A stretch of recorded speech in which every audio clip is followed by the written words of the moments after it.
Les méthodes modernes permettent d'étudier en détail les caractéristiques génétiques et moléculaires des tumeurs, permettant ainsi de sélectionner le traitement le plus précis pour les caractéristiques spécifiques du patient.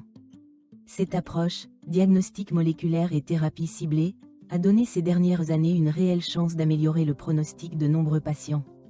L'Allemagne figure aujourd'hui parmi les leaders dans le développement de nouveaux médicaments ciblés, déjà utilisés chez les patients atteints du cancer du poumon, du cancer du sein, du mélanome et de plusieurs autres types de cancers. Cette approche ciblée donne aux patients une confiance supplémentaire dans le fait que leur traitement ciblera la tumeur et non les cellules saines.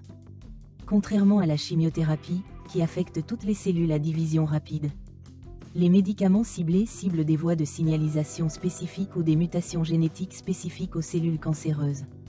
L'immunothérapie active littéralement le système immunitaire du patient, le préparant à reconnaître et à détruire les cellules cancéreuses. Les médicaments permettent au système immunitaire de contourner les mécanismes de défense que les cellules cancéreuses utilisent pour se camoufler. Aujourd'hui, cette technique est activement utilisée pour traiter des types de cancers tels que le mélanome, le cancer du poumon et le cancer de la vessie. L'efficacité de l'immunothérapie en association avec d'autres méthodes, telles que la radiothérapie et la chimiothérapie, est actuellement étudiée activement. Thérapie génique permet d'interférer avec le code génétique d'une tumeur afin de bloquer ou de modifier les gènes responsables de sa croissance. La thérapie génique est déjà utilisée dans plusieurs cliniques, même si elle reste une méthode assez coûteuse et rare. Mais nous espérons que sa disponibilité s'étendra dans les années à venir. La biopsie liquide permet de détecter les moindres traces de cellules cancéreuses et de leur ADN sans recourir à des procédures invasives. Il s'agit d'une véritable avancée pour les patients qui ne peuvent pas subir de biopsie chirurgicale ou qui ont des tumeurs difficiles à atteindre.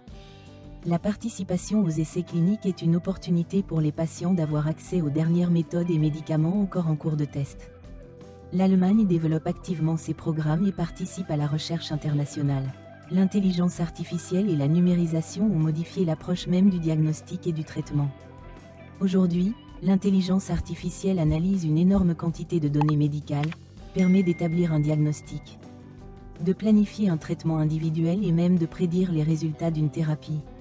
Par exemple, les systèmes peuvent rechercher de minuscules signes de cancer dans les images, ce qui facilite grandement la détection des tumeurs à un stade précoce. De plus, l'intelligence artificielle aide déjà les médecins à choisir le traitement optimal en analysant les données de recherche moléculaire et même les caractéristiques génétiques du patient. À l'avenir, nous voyons davantage de possibilités pour une approche combinée. L'immunothérapie combinée à une thérapie ciblée, une radiothérapie et même une thérapie génique dans diverses combinaisons. De telles approches à plusieurs composants ont un effet plus puissant, car elles attaquent la tumeur de plusieurs côtés.